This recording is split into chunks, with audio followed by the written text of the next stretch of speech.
Both hilarity and opinion with Jamie, Simon and Hutch. The Newcastle Comparison, live weekly on NUFC Talk Radio, on YouTube and in all your listening platforms. NUFC Talk Radio, the voice of the Toon Army.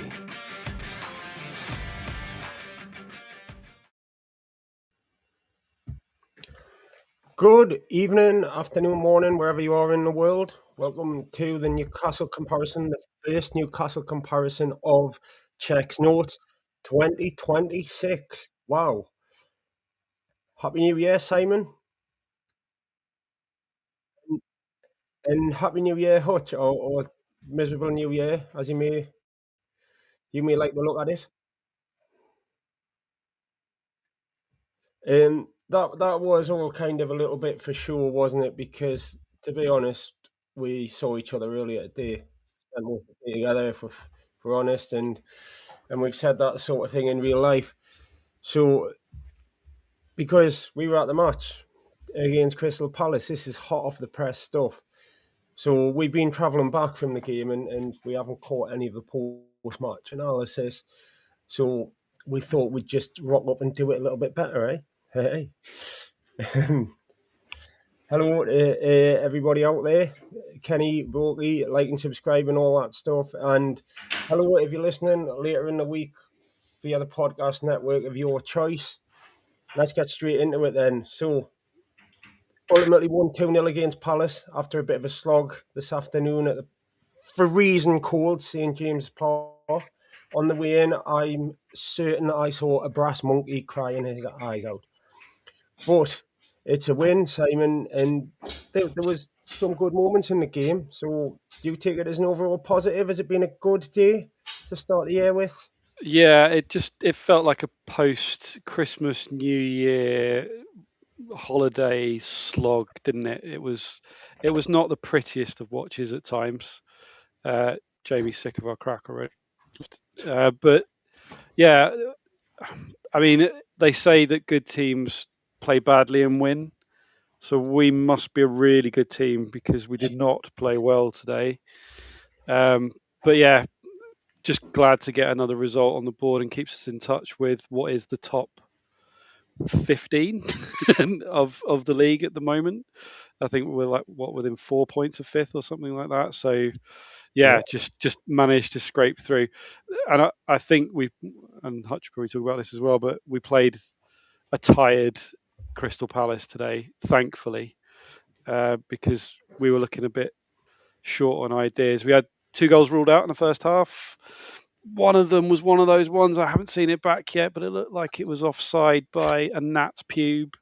Yeah. It was one of those, the line's touching the line, therefore it's offside, and he might have had part of his shoulder an inch over the line. I don't know, but it didn't. From the opposite corner where we saw it on the screen, it looked like one of those. And then one of those graphics appeared, didn't it, which showed the VAR call, and it was, for anyone who didn't see, it was one of those where the whole stadium erupted. We celebrated the goal. The ball went to the centre and they came back to the middle, and then the VAR check happened. Yeah. You got the whole goal celebration before they took it off you. Yeah, it was the purest, worst part of VAR, which ruins football matches where you think you've scored, and then some ridiculous decision comes up.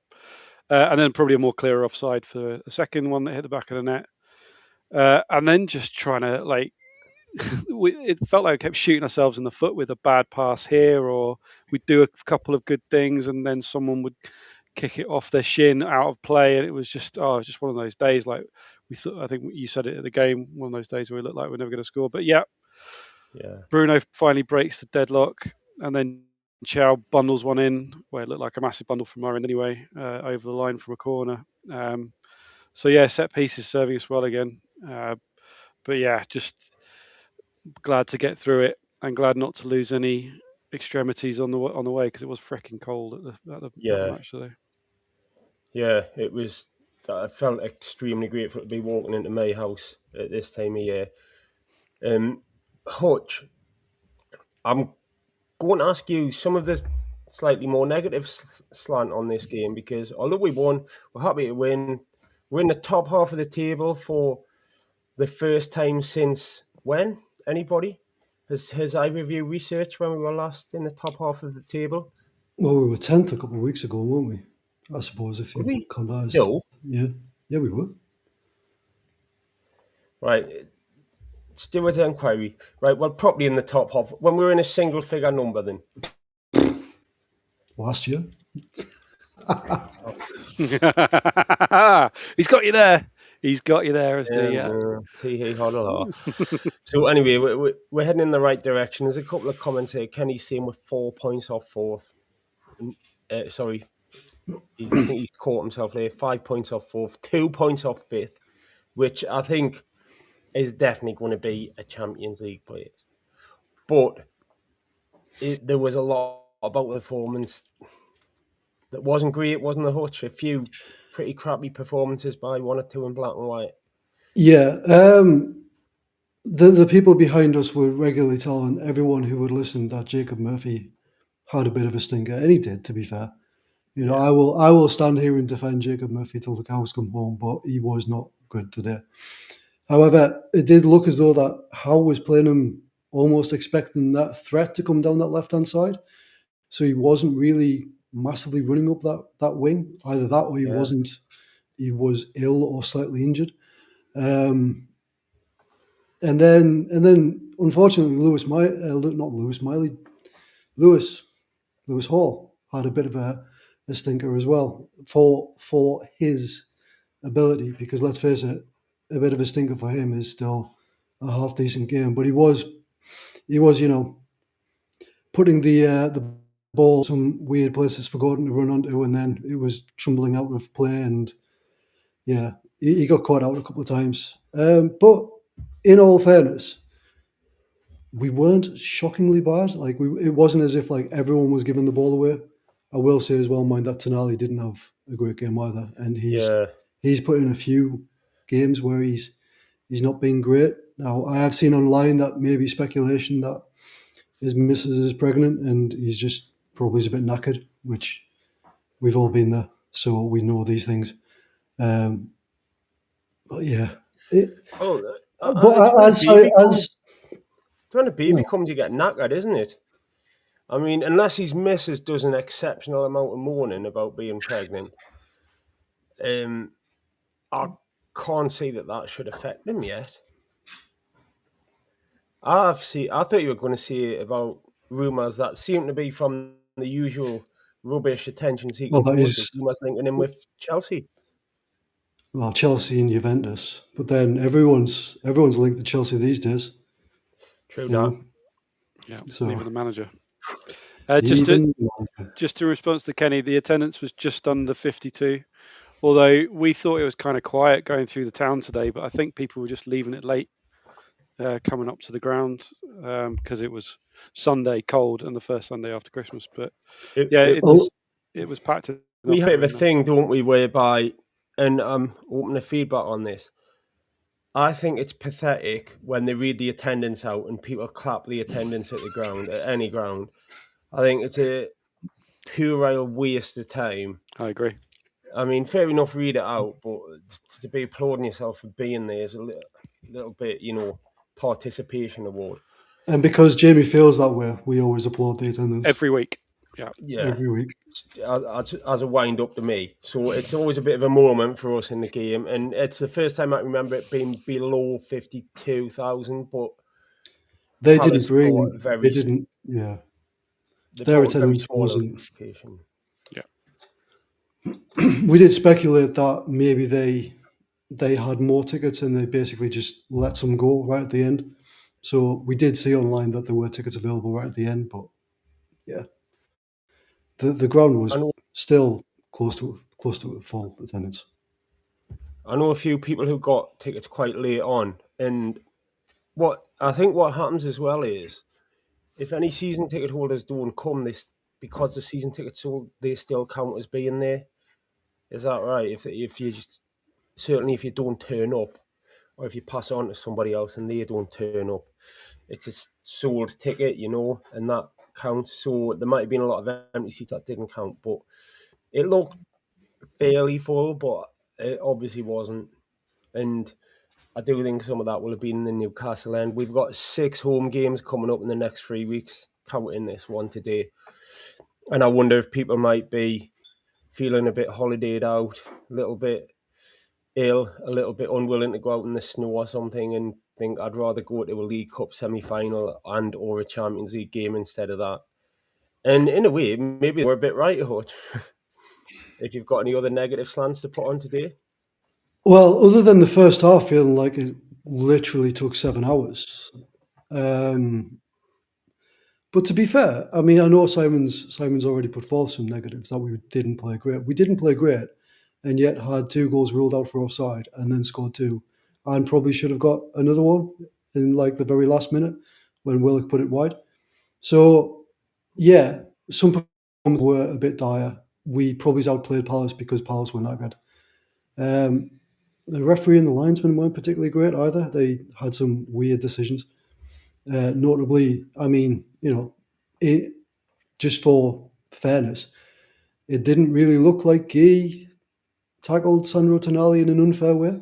I mean, there was a challenge in the first half where someone went straight in behind him that looked like it should have been a yellow card. But then it looked as though Gay took the ball from him, and yet he got a yellow card. And then I thought, yeah, just some of the linesman decisions as well, like the way that he was being really pedantic about some throw-ins and then letting it go with others. Are you on throw-ins again? I am desperate to see a foul throw given. And we all know they do get given the Premier League. There are some shockers, there are. But yeah, it was a good win. It was nice to see us win, and it was nice to see us get the result, despite the fact that it did look like it might turn against us at any point because of those disallowed goals. And the later it went on, it looked as though it could be one of those days where they just nick one and then hold on to it. But they didn't, and we probably did outperform them, and we got the win, got the goals again from set pieces. It would have been nice to have a actual open play, but we'll take the win, we'll take the points, and we'll look towards it. And just on individuals as well, I think we all agreed on this after the game, but Malik Chow and Joe Linton were probably our 2 best players today. And we've already covered Jacob Murphy being the opposite end of that scale. But I think you've got to put Lewis Miley in there as well. Yes, so I had Lewis Miley on my list as well. I thought, he's not a right back still. We know he's not, but he's scrappy and determined, and his effort can't be faulted in that position. So, yeah, I think those 3 were trying their best all game. First clean sheet since Bilbao won the Champions League in October. First clean sheet in the Premier League since Nottingham Forest at the start of October.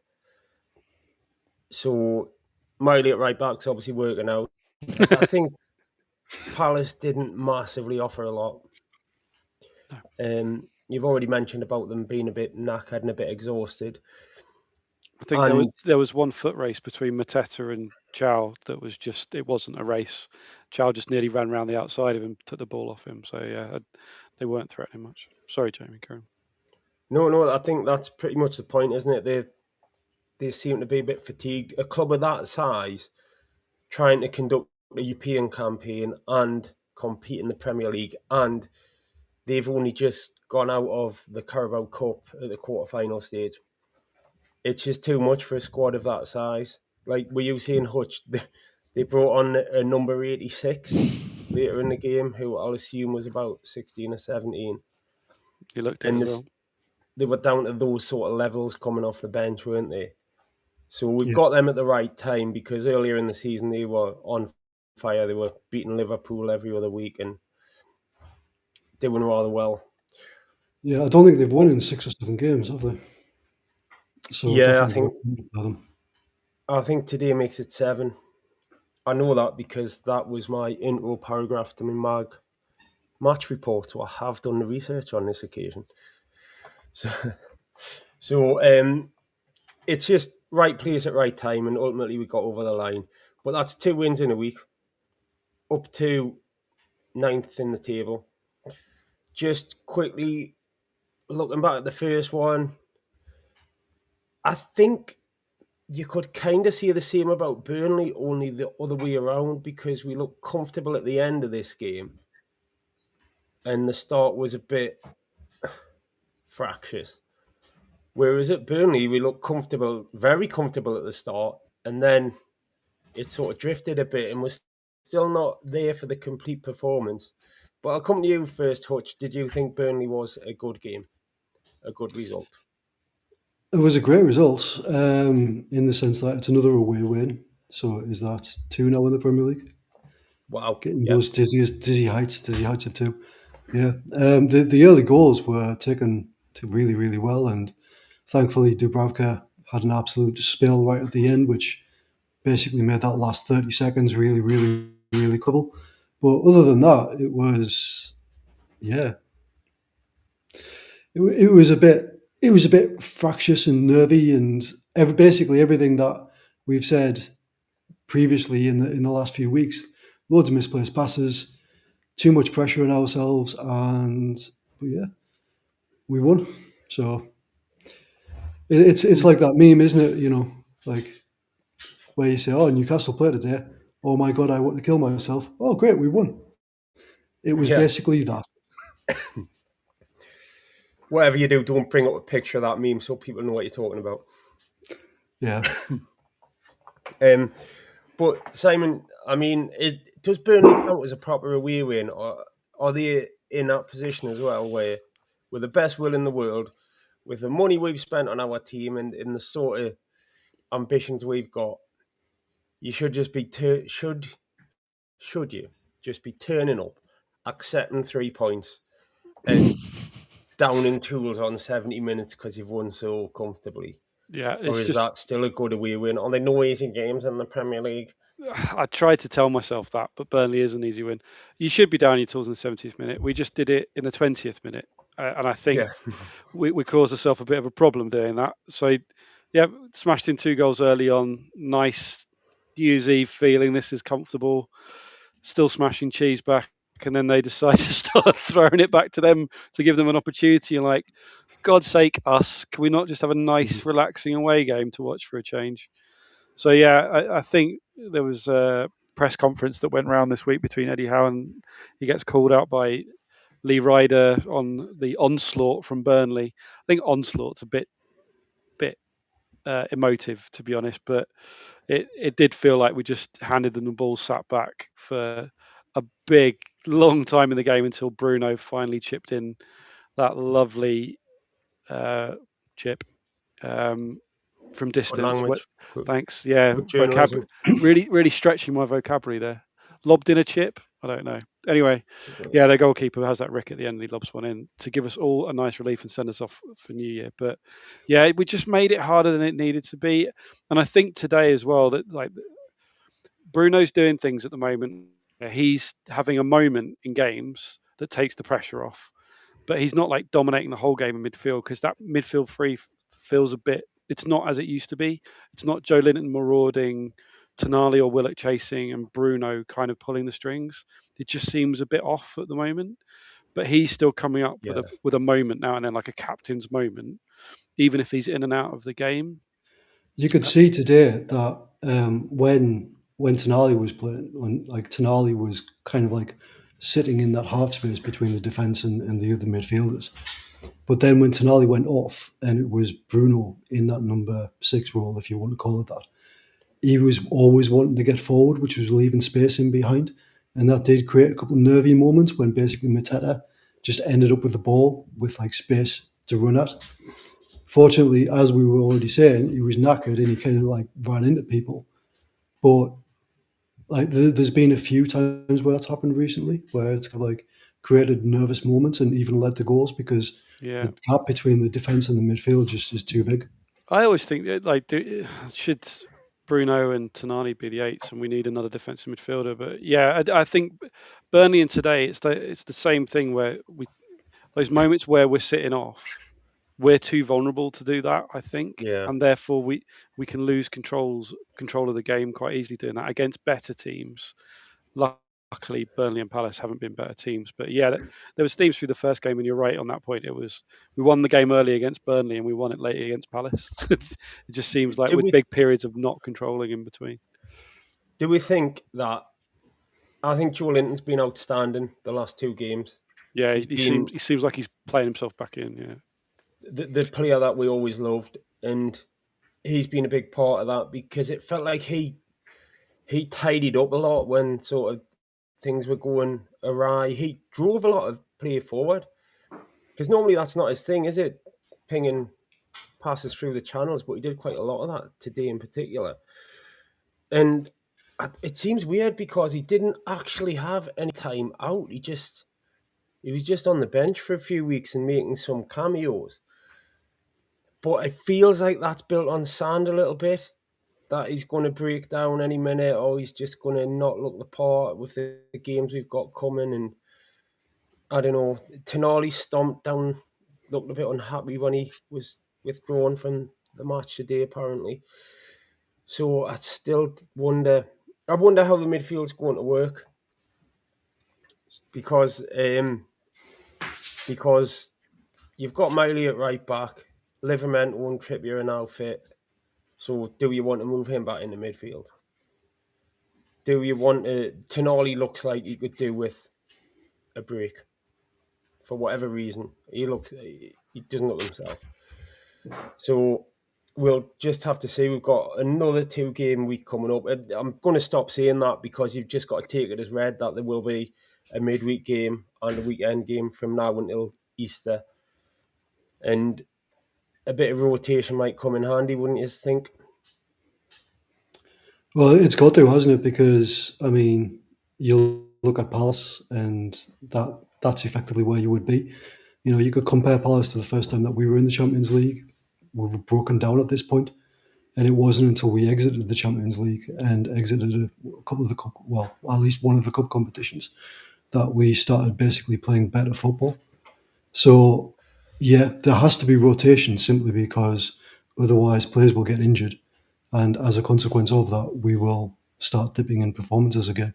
You can't afford for the likes of Livermore, Hall, Trippier, again, to get injured. And, I mean, we've been using Botman and Chow now as central defenders since November.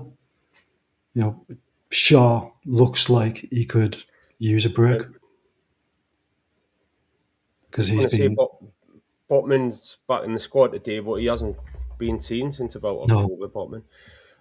But yeah, hopefully a little bit of relief in all areas there. And I don't know how soon Dan Burn's going to be back as well, but hopefully not too long. Quick aside on Fabian Schär, because did you see it was his 250th appearance for Newcastle today? And they gave him a special edition shirt that had a gold 250 written across the middle that he wore for the match. Nice. As anybody that's followed our pod or these shows, Fabian Schär's the best defender that's ever played for Newcastle United. So, yeah, really chuffed for him. I was looking somewhere. I think in the Premier League, he's one of our top appearing centre half. So he's almost up there amongst the record holders for like highest number of appearances for defenders from this era. There might be some names from previous eras, but he's definitely up there. Well, definitely. I think if you talk about VFM, you couldn't get... He's got to be in any conversation, hasn't he? £3 million. And for the years he's played. And I thought he gave us a lot of relief in the first half in particular when his long balls were making a bit of difference. Did he ping a long ball to create that opening for that Joe Linton disallowed goal? He did, yes. Yes, it was one of his Hollywood specials. Of course he did. Now, interesting one here from Wazza before we move on. Fuck the cups. We need the 4 places. Cups are a bonus. Now, what I'd say is, the way I look at this, I've seen us qualify for the Champions League 5 times, and none of them compared even a little bit to that day at Wembley. So I would take another cup above coming in the Champions League places. I do think that 5th will get you Champions League. It needs to anyway, because need a little bit of extra breathing space if we are to challenge for it. But I would take the FA Cup or even the League Cup above it this year, because not only do you get a cup, but I think that puts you in a competition that you're more likely to win again next year. We'll not win the Champions League, but we could win the Europa, we could win the Conference League. We've got a more robust squad than Crystal Palace. So we shouldn't struggle to the extent that we saw them hobbling around this afternoon. But over to you guys, what would you say? Would you take the cups over the fourth place? Would you? I suppose it's a bit of a conversation for later on, but we'll touch on it now because we've got a big cup tie, a big league game, and then another big cup tie coming up. Well, I think obviously the League Cup, we're in with an opportunity to get to the final, right? If we get past Man City, if we get past Man City, so big if there. We're there already, so we might as well, and we're in a latter stage of that competition, so we'll see how that goes. We've got Bournemouth on Saturday to start the FA Cup campaign, and we've had some decent-ish runs in the FA Cup, but I think the Champions League is going to probably quickly fade, depending on who we get. If we get through to the next round, and then who we get. Would I like to be more consistent in the league? Yes, and that I think alone should get us up and around the European positions, and we should be doing that anyway. So I don't think it's necessarily start playing, I don't know, our youth team, John Ruddy, in the Cups. I don't think we're there. I think we've got a good opportunity in the League Cup. We'll see what happens in the FA Cup. And we just have to manage the team for every game, which I think that's the only thing. But I can't see us throwing a B team into like cup games if we get later on in those competitions. Like I fully expect us to put a full strength team out against Man City. I think the club themselves would probably prefer fourth place, but as a fan, as we experienced Wembley last year, I would love to rekindle that and win another cup because it was bloody great. Yeah, and I'm going to keep it really simple and just say that. Good morning. We'll touch on the FA Cup a little bit towards the end as well, because it is coming up next week, and that's quite a big question what we do. But we are about to enter comparison land, so I think this becomes a little bit. It's quite a serious one at this point, if you will indulge me, because let's be honest, this is a crappy time of year, isn't it? And we were on about this earlier today. It was freezing for a start, and it will be probably for the next 2 months, here in Britain at least.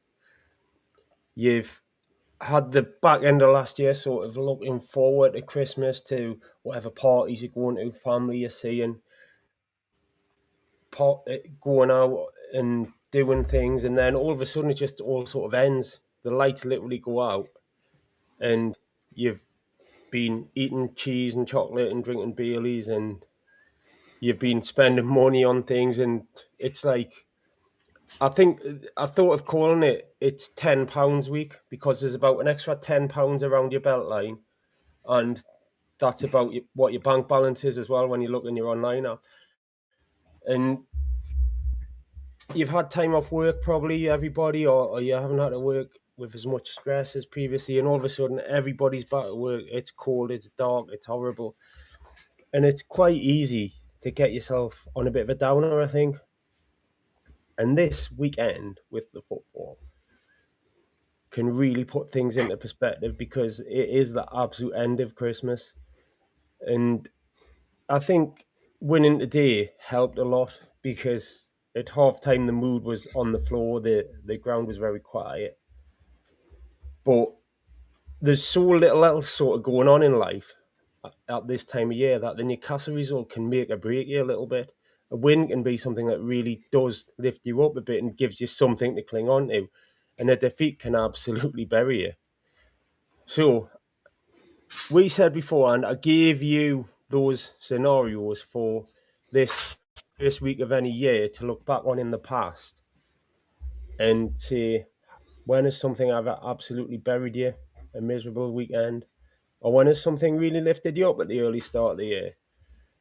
So, Hutch, I've got a bit of an idea which way you're going to go with this. Well, I have gone with a defeat. However, it comes with a bit of a twist. You see, do you just want to get that before I go into it? No, if you want to play the cups, you need a top squad. You're so easily distracted, yeah. So easily distracted. But I've gone with a defeat. But as I said, it's got a bit of a twist because on the day of the Burnley game, my daughter wasn't particularly well, so we were due to go out. And instead, we didn't. And I forced her to watch the cultural classic, which is Back to the Future Part 2. And in Back to the Future Part 2, there is obviously part of the plot is the Sports Almanac. Gray's Sports Almanac. Gray's Sports Almanac. So I have gone with a Gray's Sports Almanac moment. A bet, if you will, that I would put on if I had a time machine and a Gray's Sports Almanac. Because on this day, back in 2017, we lost 1-0 to Blackburn Rovers. Do you know what was significant about this 1-0 defeat to Blackburn Rovers? It was a really shit result. It's in the championship, isn't it? It is in the championship. Was it someone's last game? I might have an idea. Go on. Sorry, Jamie. The same guy scored in that game and in the away game at Blackburn, didn't he? And was it like he had 2 goals ever in his whole entire life or something? And it was within 1 minute in the game of in-game time that he scored both goals. Wow. So we lost 1-0 at home, 1-0 away. It was Charlie Mulgrew who scored both goals at home on the 75th minute and away on the 74th minute. Now, being a slight geek that I am, I asked ChatGPT to analyse the odds of that occurring. Would anyone like to guess what the odds are? Never tell me the odds. 750 to 1. Yeah, it must be like 200 to 1 or something like that. 2.9 million to 1. Right. That is a Grey Sports Almanac moment. That definitely is. Wow. 2.9 million to 1. The only flaw in this plan, right, and I don't know if you've thought it through entirely, is that you don't really have a time machine. So, like, and this is going off in a completely different direction about... It's a hypothetical, though, isn't it? You know, really hypothetical, yeah. Well, you could hypothesize that a time machine exists in the 4th dimension. All you have to do is want it to be there. And then deliver it, do what you're going to do and deliver it back to yourself at the start, and it'll constantly exist in a loop. Are you saying that I mean? You don't ever have to manifest a time machine, so I can go back and put a £100 bet on. Well, let's be honest, £1,000 bet. Let's just say that worked, right? Let's just say you go into your garage and it's just there, a little thing. It's manifested itself. You've got a button. You just put the date in. I would just go back and put money on Leicester winning the Premier League, which is 5,000 to 1. If you're going to go into a bookie in 2017 and start talking about Charlie Mulgrew in the 75th minute, you'll have you thrown out for being a raving lunatic. Or you might just take more money. Or if you bet on that, if you go in, right, to bookies who's never seen you before and say, I want to bet on this player who never scores to score in this specific minute, and it happens, wallop, a match fixing investigation gets over. Both home and away. Both home and away. Right, so you're going even further back.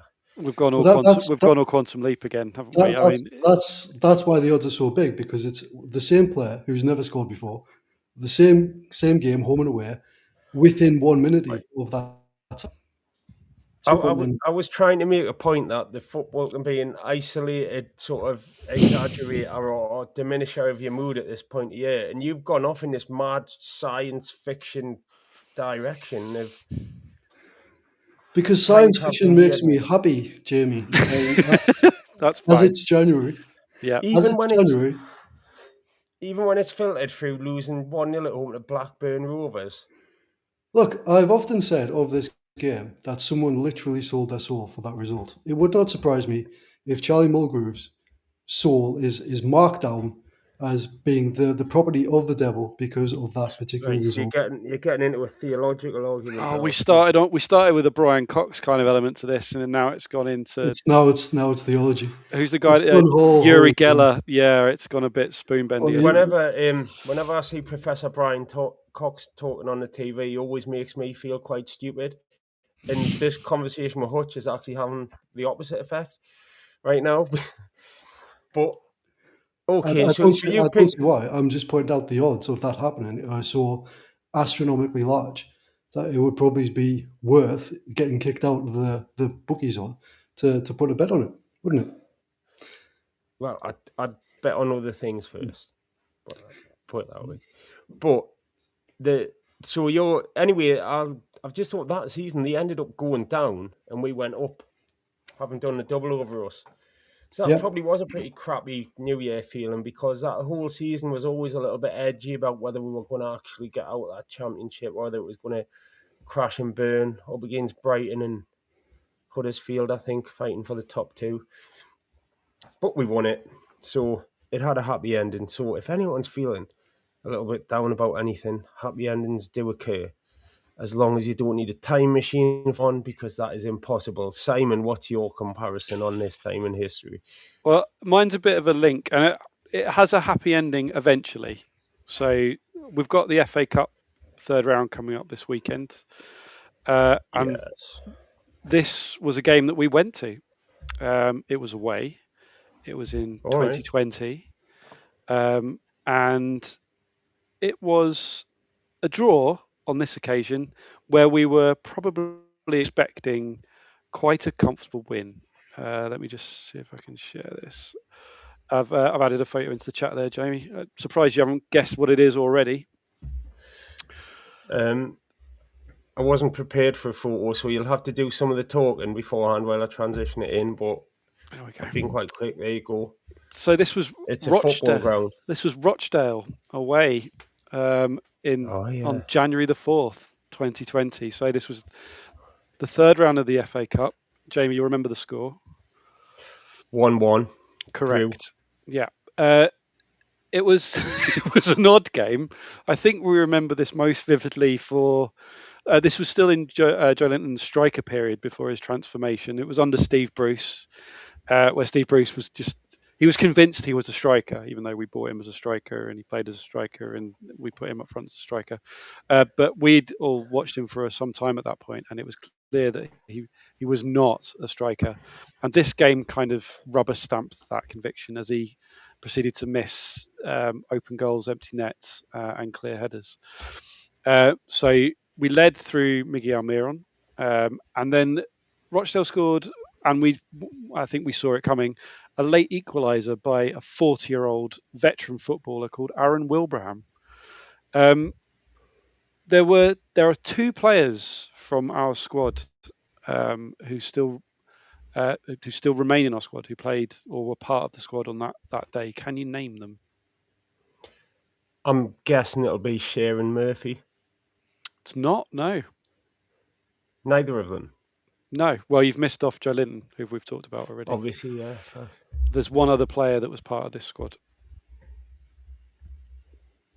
which was Emil. It was Emil Kraft. It was 1-1. It was a terrible game, but it was a fun away trip, and it was a good way to. What we looked at it as we thought it was a banking win to start off the year with a positive, and Steve Bruce's Newcastle served up a dire 1-1 draw. One of the highlights was the verbal abuse that we gave to Robbie Savage, who was sat just up in the commentary stand to our right. To be fair, he actually comes across as quite a nice bloke these days, but we'll keep that to ourselves. Luckily, we brought them back home and we absolutely smashed them 4-1. The goalkeeper in the game, the away game that we went to, had an absolute worldie. Again, it was against Joe Linton, the non-striker at the time, but I remember him being to blame for at least 2 of the goals when they came back up to St James's Park. So in the end, this game created a happy ending. But to be fair, we had fun. A little drive across the Pennines to Rochdale. Terrible game, which was almost predictable. But a nice little trip across and a good way to start the year as a little adventure that we then finished off. Good to tick that ground off as well, because Rochdale are now in the National League, aren't they? And they've fallen quite a bit since then, because I think they were a League One team at that point. Yeah, and it was a fun ground. Like it was a decent ground to get to. I think we stopped in a little nice pub on the way back for a quick pint. And it was just a nice. It was a fun day out, apart from the game, which was typical of the Steve Bruce and Mike Ashley era. But yeah, we brought them back to St James's Park and smashed them. So yeah, a happy ending in the end. The only, well, apart from not beating a League One side and generally feeling terrible about Joe Linton, the only downside was that we came out and we said, right, well, we've got to go to the replay to see this job through. That's true. And that meant another £20 coming out of the bank and putting us into our overdrafts because it was the 4th of January. Yeah. But they did smash them in the replay, so at least it wasn't some kind of struggle of a game, I guess. Yeah, and it gave us something to do on a wet Wednesday night in January, which is not an issue this year because games are coming thick and fast. Yeah, absolutely. So, right, I'm going to go with mine then. So here's a question for you. Mine is from 2014. I think it was the 4th or 5th of January. And as I say, at this time of year, you're feeling a little bit down, and it was absolutely like what this Palace game is. It was the weekend before you go back to work, and it was again the FA Cup. So, 2014, do you remember who we played? No. No idea? I'm sure you were both there. So, we played Cardiff City, who were on the way out of the Premier League. They ended up getting relegated. We went 1-0 up through Papiss Cissé. Cardiff had, I believe, a much changed team out, and we were so insipid on the day that we managed to throw away that 1-goal lead. Ended up losing 2-1, and you're a few days into January and you're out of the FA Cup.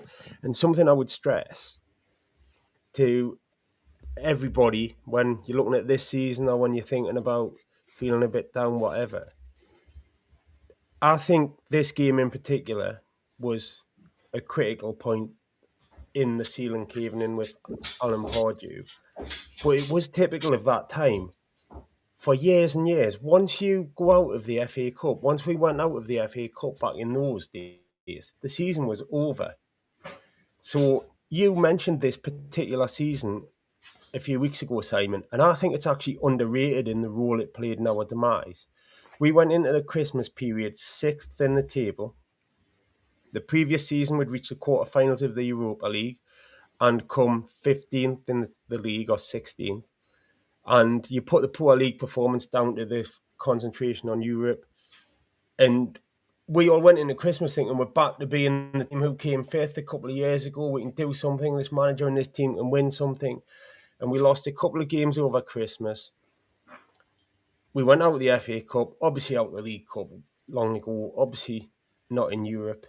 And it was just rubber stamp, boof, this is going to be another season of Newcastle United not winning anything. And if we lose to Bournemouth next weekend, that's not going to be the case.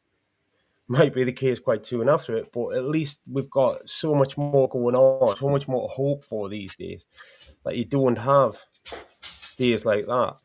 And when you mentioned it the other week, this season, you said that it completely caved in after that. We just went on a run of horrific results and ended up scraping into 10th place by the skin of our teeth, which was a top half finish in name, but we were just falling apart. And then the next 2 seasons were constant relegation battle, successful the first time and unsuccessful the second time. Luckily, Benitez came in after that to sort of steady the ship a little bit, but it was just a tough old grind from, as it was pretty much every season. I looked it up. This was a run of 4 straight years where we went out of the FA Cup at the 3rd round stage because we didn't even try. And having said all that, I do kind of wish I'd picked a cheerful one because although yours was kind of cheerful, Simon, and Hutch went off on a mad tangent, but if you compare, I think, anything we've talked about there, being in the Championship, struggling to beat Rochdale in an FA Cup replay with Joe Linton kicking himself in the head in the box and not trying in the FA Cup in the Ashley era, like, that's the point in it. Today looks a lot better, even though I'm not looking forward to being as cold as I was, and I'm thinking of some extra layers. I am looking forward to all of these games coming up in January as opposed to just a bit of an excuse to get out of the house and have a beer. And that is something I think we should be grateful for. Agree. So, on balance, do you think it's been a good week then, taking 6 points off Palace and Burnley? Yeah, I think we said in the last podcast that this period is critical and we're going in the right direction. It's not been pretty. No. It could do with getting prettier, but it can't harm the confidence, can it? And we've got a winnable game against Leeds this week, and then hopefully Bournemouth at home on Saturday as well to keep momentum on all fronts. So yeah, it's going in the right direction. Yeah, you've also got some of our better players coming back into the squad, especially in defence. So you can't knock it, really. I mean, you can knock some of the performances by individual players, but yeah, it's been a good week, and hopefully we continue. We could maybe do with a performance that is a great performance and a great result, couldn't we? and with it being January, we could also do with 1 or 2 signings just to boost morale. Well, yeah. Well, I'll tell you what, we'll come on to the week ahead in a moment, and we'll in signings in that. Just as I'll tell you what we'll do very quickly, we'll have a look at where we think today's opponents sit on the overall ranking that we do every week of the Premier League clubs. So I will just get me a little picture up there.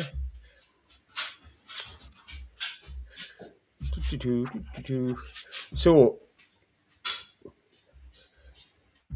we're looking at Crystal Palace today, and for anyone who's only listening, we're putting all of the clubs in the division into all the clubs Newcastle come across into categories from worldwide to massive, big, medium, small, and tin pot. And we've got Man United, Man City, and Chelsea as worldwide clubs. Newcastle, Everton, and Tottenham as massive. We've considered that Sunderland are big, as are West Ham United. Nobody medium yet. Burnley and Fulham are small. And we think that Brentford are a bit tin pot. So, Simon, you can go first. Where would you put Crystal Palace? Well, recent FA Cup winners. I would say medium. It might be our first medium here. So I don't think they're the same size face-wise as West Ham and the Mackhams. I think, was that their first? I might be wrong. Was it their first trophy, the FA Cup? First ever trophy, yeah. So, yeah, I think on that front, and they've been to finals before, I would say more medium than small, like Burnley and Fulham. So, yeah, I think they have a reasonable following. They've won a cup, slightly bigger than Fulham. I'd go with medium. Hutch? Yeah, I'd second that. I think they've got something about them. I mean, their ground isn't particularly massive, but their whole club has like a certain ethos about it, doesn't it? It makes it probably a bit bigger than the likes of Burnley and Fulham, but they can't claim to be, because of the lack of success, they can't claim to be as big as the likes of the Mackhams or West Ham. So, yeah, I would agree, medium. Yeah. The ground is a festering shithole, by the way. It's arguably the worst in the Premier League now that Goodison Park's been rightly condemned. So it is a pretty terrible stadium, but I'm going to agree with both of you. I think they belong in medium, but what I would say is they've only really secured their position there because they've had a long stay in the Premier League. They've grown in profile, and through winning that FA Cup, and this is their first season in Europe, I think they've risen up a little bit, and they're now considered a bit of a staple in the Premier League. So I think medium, but largely based on what they've done in the Premier League era. I think they spent a lot of their history in the third tier before that. Okay, I think that's a fair way to deal with Palace. I don't think they would argue with that. So, before we go into the week ahead, I think I was going to come to you both and just say, as this is the first show of 2026, and this is probably going to be fairly pointless and fairly similar, but I was just going to reach out for any highlights of 2025, because we've maybe just dragged everyone down by talking about miserable games this weekend in history. But quickly, Simon, putting you on the spot here, but when you look back on 2025 as a Newcastle fan, what would you say are the memorable moments? Well, there's one obvious one. Yeah.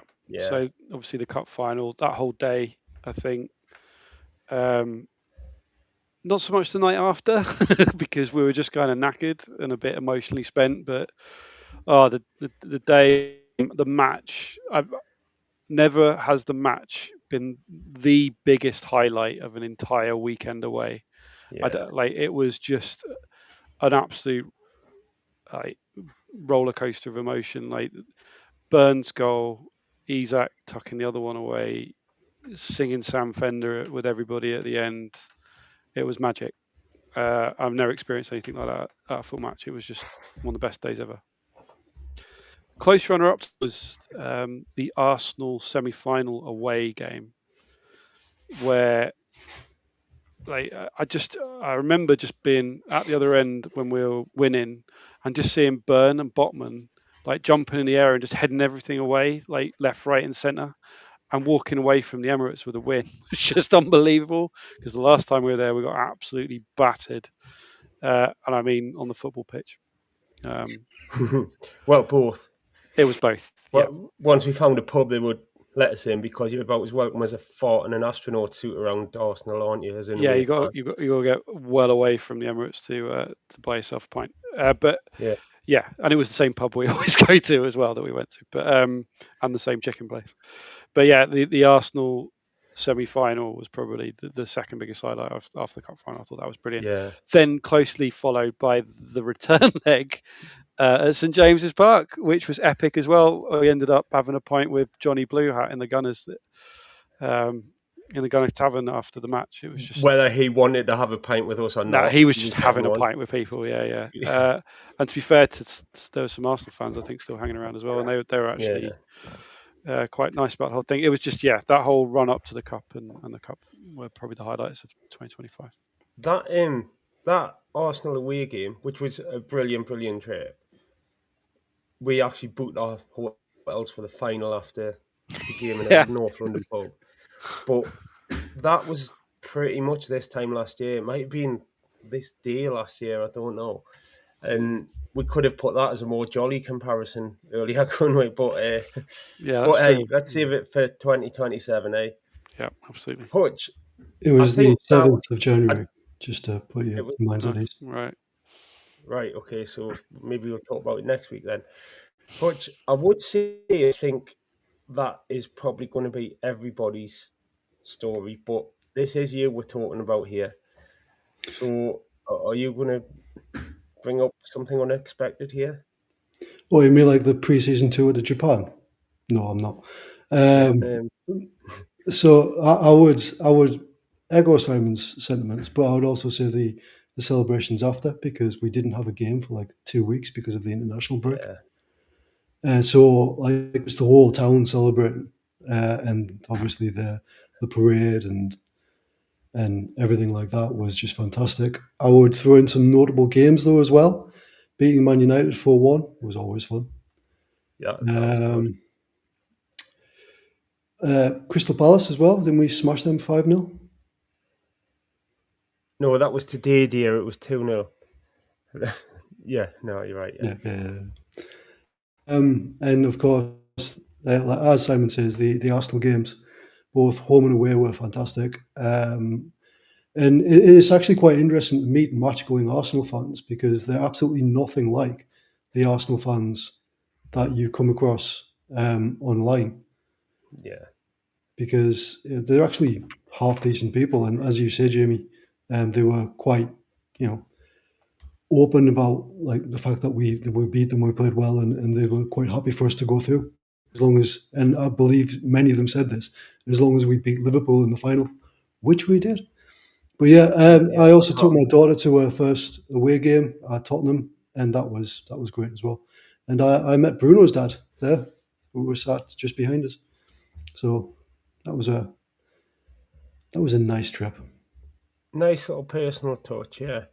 I think that's it. You can't really top that. The parade I would throw in there, that was a tremendous day, just having the whole city come out. And I think if we go back to Waz's earlier comment about the league versus the cup, the parade and seeing the whole of the city of Newcastle out, and friends and family, people who aren't even that into football, who were just buzzing about it, and the whole place just jumping for the day. And I took my wife and both my kids, and we went to St James and then the Moor, and then we stayed out for like a bit of an evening, and that was just proper soul food. I think just seeing a Newcastle team that were winners finally coming back and sharing it with the city, and that sort of thing drives me to think I want another cup.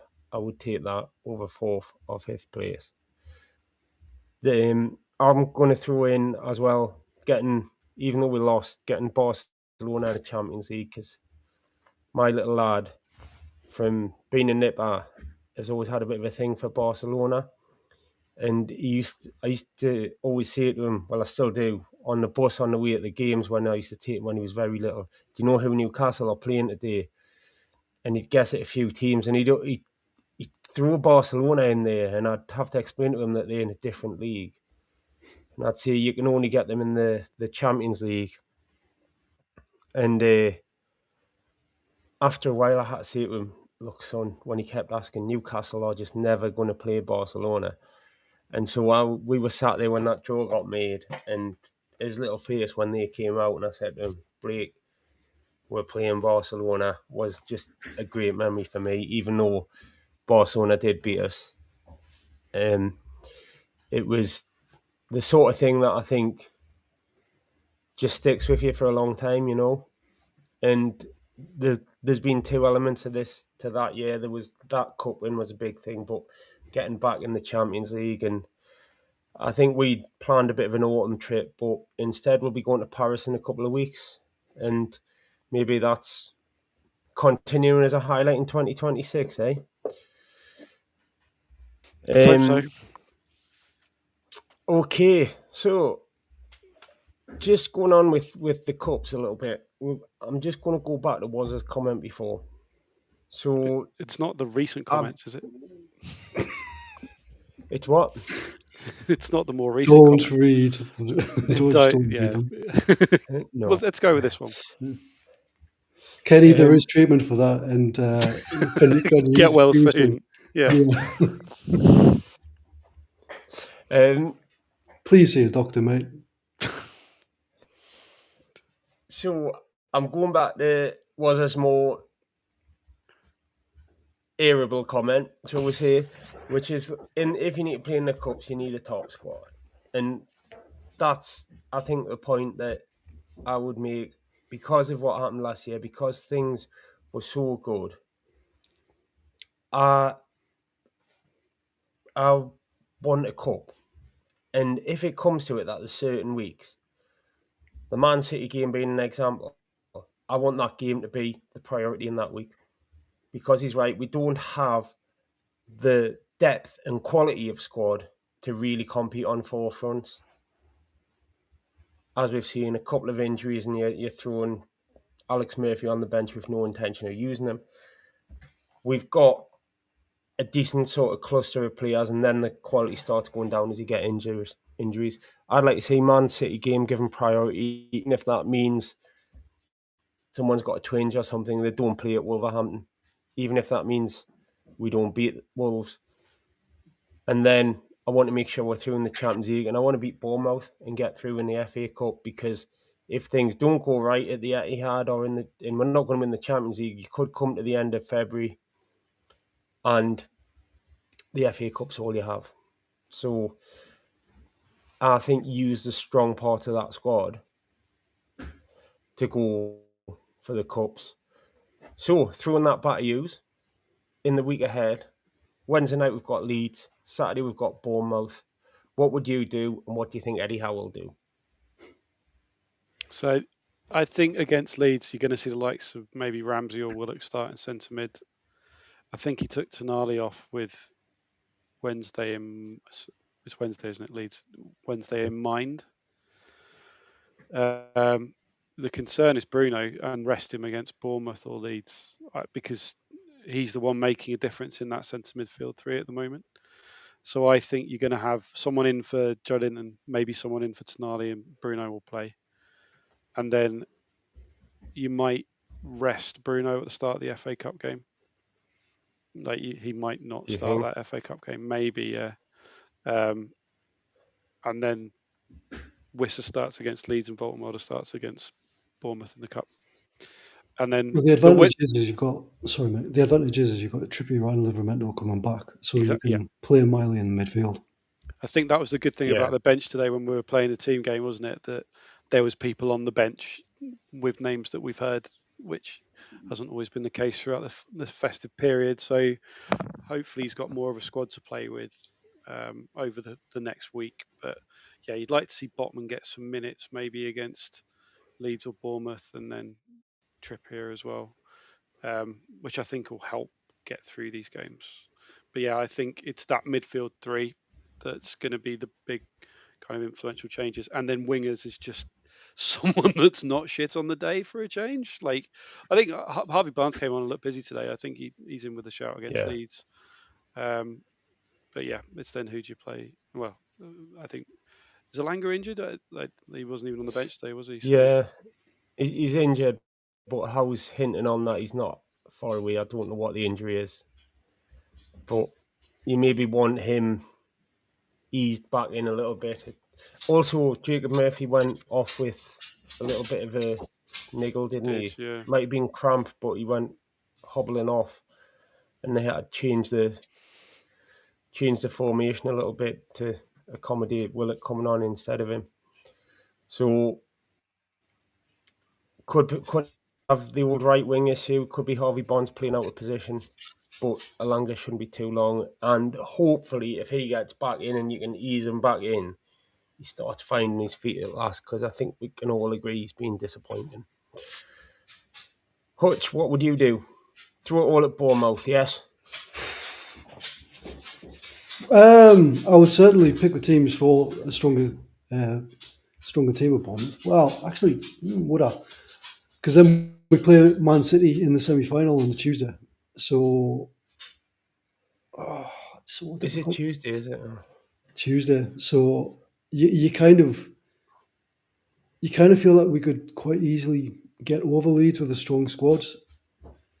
Maybe, yeah. What's more important, the FA Cup or the League Cup? Given that we're in the semi-final of the League Cup, but against Man City. Yeah, okay. Yeah, I'm going to go with your suggestion. I would play a slightly weakened team against Leeds. What that weakened team looks like, I don't know. Ramsey, Willock. You would probably have to play either Bruno or Tonali in there as well to kind of like gel it together. whoever's fit and able in the defence. So you're probably still going to have Shaw and Char.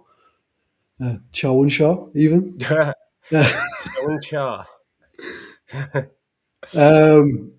Voltemada up front, because you probably want to keep Wissa fit for Bournemouth. And then basically just play the strongest team that you've got against Bournemouth and probably Man City, and then rest a few against Wolves away, who, again, by the way, are starting to pick up some points. So that's not going to be an easy game either. But at least at that point, then when you roll back into the following week and you've got PSV, that team then is going to be fit again for the PSV game. If you look at the draw, right, and I don't know if I'd agree that. And there's a couple of comments as well, like you sack the FA Cup off because you're so far away from winning it. If you look at the draw, Spurs have got Aston Villa, Man United have got Brighton, Everton, Sunderland. I can't find Liverpool. They'll have someone easy at home, won't they? Their ball will be in the fridge. So, but if you get, my point is, it doesn't really matter. The point is, if you get through to round 4, or if you don't get through to round 4, and Liverpool go out and Man City go out, and all of a sudden, it's wide open, you'll be kicking yourself, won't you? You've got to give yourself a chance. And I would say, you rotate from today against Leeds. You put a strong team out against Bournemouth, albeit with maybe 1 or 2 experimentations, and you give it your all. And the ideal is we come out of January still in with a shout at all 4 competitions. And Apparently maybe Liverpool have Exeter at home. What? Liverpool have Exeter at home. Of course they do. Well, there you go. Yeah. Obviously another dodgy draw. But, they're capable of doing daft things, I suppose. But do we think Bournemouth will be going for it? Or do you think they'll change that team up a bit? Because we all know we struggle. We can't beat them, can we? Bournemouth. I think it's a good opportunity. I think they'll change a lot of their squad. I think it's a good opportunity to get that win. Yeah, because they're in a bit of trouble, aren't they? And even if they didn't change their squad, they're about 5th bottom or something now after everyone spent the early part of the season raving about them. Just goes to show sometimes patience is the watchword, eh? Absolutely.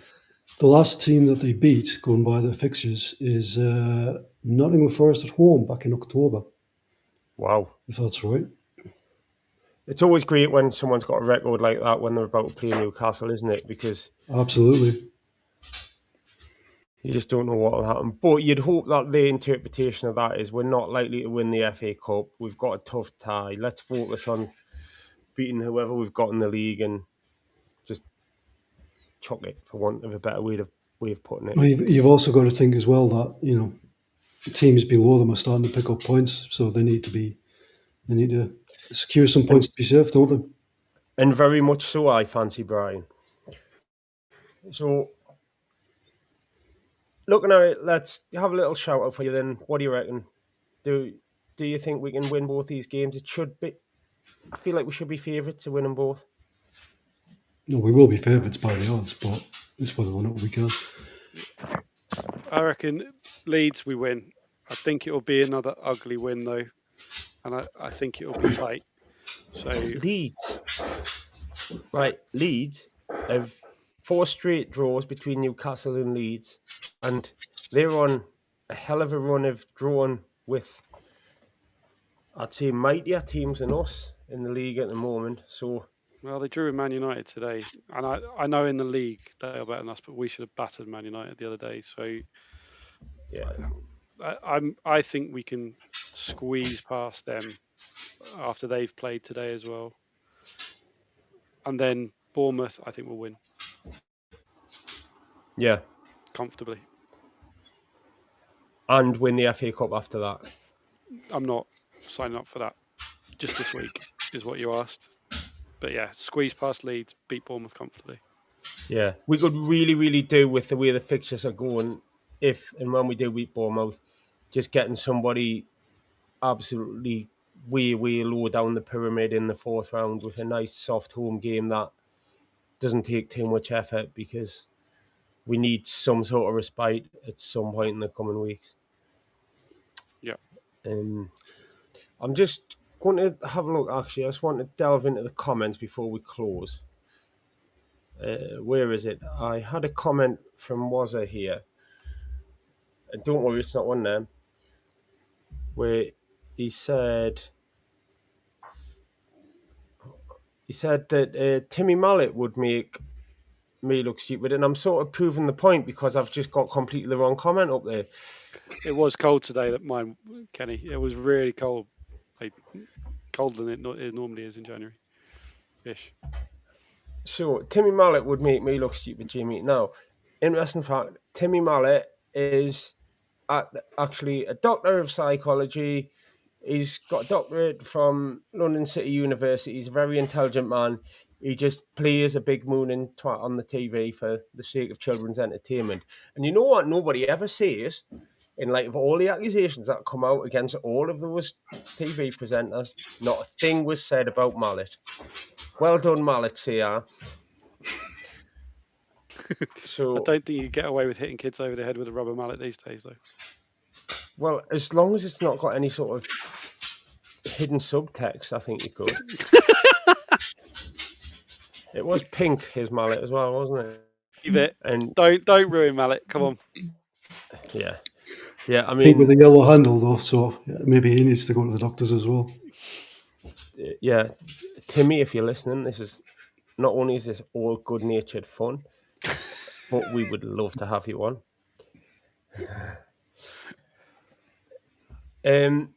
Okay, I think that's about it for this week then, isn't it?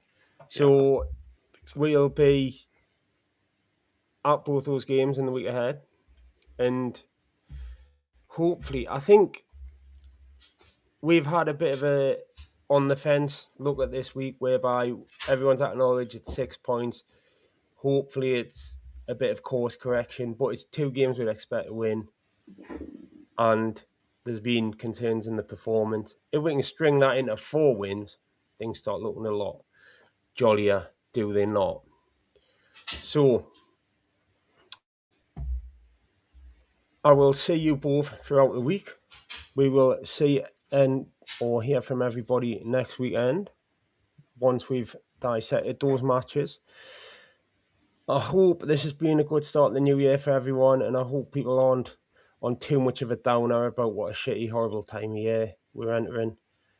At least we've got Paris to look forward to, chaps, eh? To paraphrase Humphrey Bogart. Right. See you next time then. Cheers, lads. Have a good one. I'll see you at Leeds. Yeah, See you next time, Hutch. And see you later, everybody out there. TFN. Cheers, guys.